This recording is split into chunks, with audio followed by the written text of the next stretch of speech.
Hello! Today we're looking at one of the most impactful yet overlooked aspects of piano playing, expressiveness through timing. While we often focus on dynamics and touch as forms of expressiveness, understanding how to use timing can transform your playing from mechanical to emotional. Some of you might know that I'm also an organist.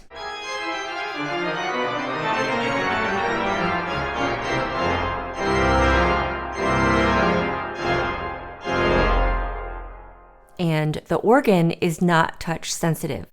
I can press as hard as I want. Nothing is getting louder unless I pull out more stops or open the swell box. So I had to learn other ways to show expressiveness, and that was through timing. Let's explore how Accelerando, Ritardando, and tiny pauses can bring your music to life. Now, before we begin, I have a fun little game/giveaway. At the end of this lesson, I'll play a mystery piano piece, and the first person who gives me the title and composer in the comments will win 2 free weeks in my Piano Roadmap membership. Inside this membership, you'll find my piano course that follows the Faber Adult Method Book 1, as well as lessons on Czerny Opus 139, the beginnings of the follow-along to Faber Adult Method Book 2, and the start to a mini course on the secrets to reading music faster. You can learn a lot in 2 weeks, so make sure to check the mystery piece out and let me know what piece it is. Accelerando, or gradually speeding up, helps build intensity and excitement. It's like our heartbeat. When we get excited, it speeds up. Our sheet music might have Accelerando marked in the score, but more often we find short sections to just apply a small amount of it, even when it's not marked. For example, take Chopin's Prelude in E minor, Opus 28, number 4. I'll first play it straight, and then I'll add touches of Accelerando.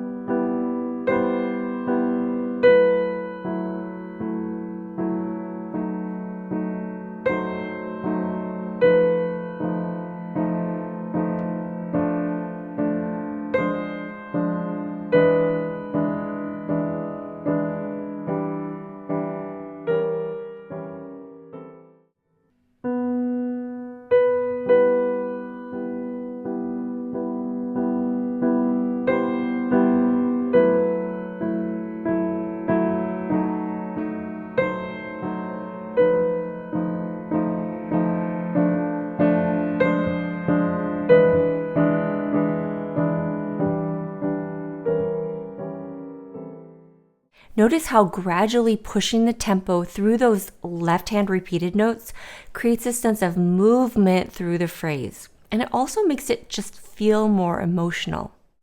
Word of warning though, this is very easy to overdo. Pushing the tempo too drastically will add a sense of unease, almost like seasickness, and you're going to just sound like you're trying too hard. Typical places to try a little push of the tempo are when you have lots of repeated notes, like in our Chopin Prelude example, as well as in other romantic music or music in the romantic style. Although we can still add small touches of Accelerando in Baroque and classical music, it is much less common. Now, what comes up must come down, or what speeds up must slow down. Ritardando, or gradually slowing down, is the counterbalance to Accelerando. If you speed up, you must give that time back with a slight ritardando.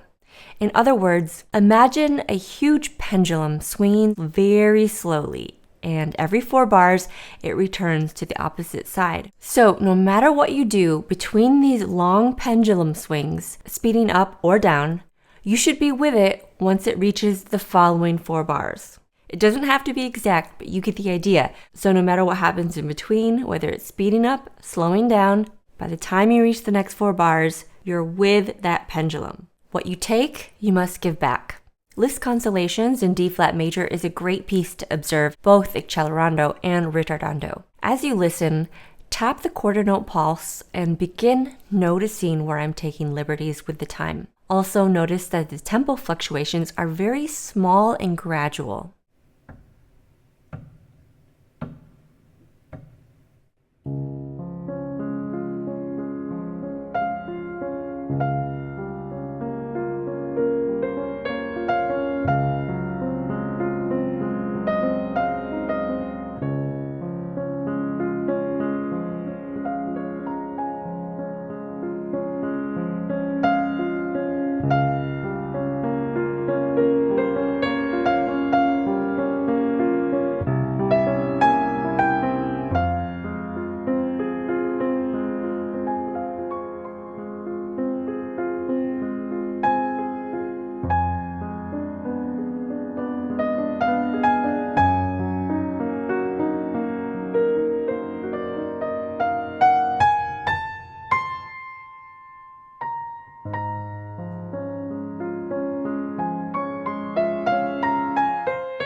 Adding time or brief silence before an important note will make it sound and feel even more important. For example, in Mendelssohn's Song Without Words, Opus 19, number 6, he marks this F with a sforzando.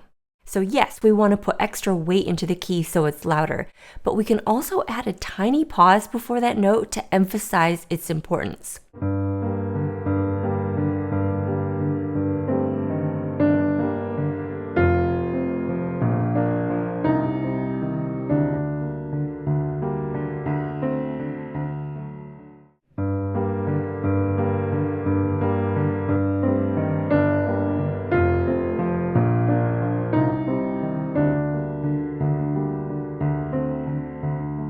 You can also add a tiny pause whenever there's a big leap up or down in the melody, especially when you're playing romantic-like pieces.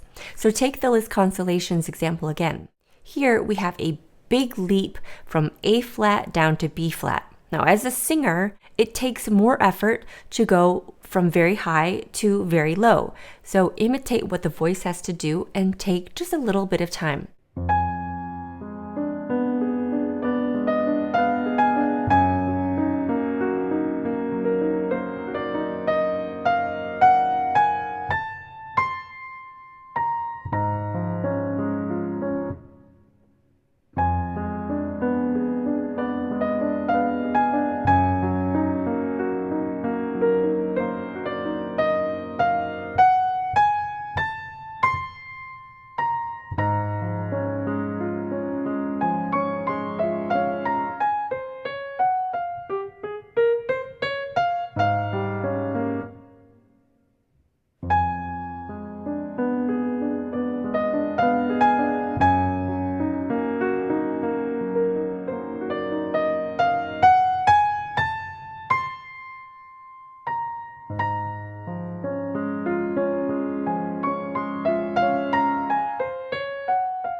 You can also add silence before a note to make it stand out, and we do this by stealing from the note value before the important note. For example, in Bach's Invention number 13, we can highlight this syncopated note by shortening the note before it to a 16th note.